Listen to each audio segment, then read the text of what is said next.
ભૂપેન્દ્રભાઈ પટેલ નું ભવિષ્ય આપને કેવું લાગી રહ્યું છે? આવનારું વર્ષ એમના માટે શું કહે છે? પહેલા હું રાજ્યની કુંડલી ઉપર વાત કરીશ. ગુરુ જેવો ગ્રહ ત્રીજા ભાવ કે આઠમા ભાવ જ્યારે ગોચર કરે ત્યારે પરિવર્તન લાવે છે. એક સામાન્ય વ્યક્તિ જોબ કરતો હોય તો એને પણ ટ્રાન્સફર મળી જતી હોય છે. તો આ પરિસ્થિતિ ગુજરાતની કુંડલી જોતા એક વસ્તુ દેખાય છે કે પરિવર્તન આવી શકે છે. શ્રી ભૂપેન્દ્રભાઈની કુંડલી 15 જુલાઈ 1962 એ પણ ધનુ લગ્નની કુંડલી છે અને અત્યારે હાલમાં એમની રાહુની દશામાં ચંદ્રનું અંતર છે.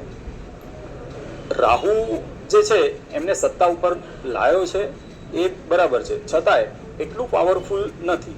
અને એની સાથે ચંદ્રનું જ્યારે અંતર સ્ટાર્ટ થાય છે તો ચંદ્ર 12મે અને 8મે 8-12 વારે ઘડી જ્યારે દેખાતું હોય ત્યારે આ સંકટનો સમય લાગે છે.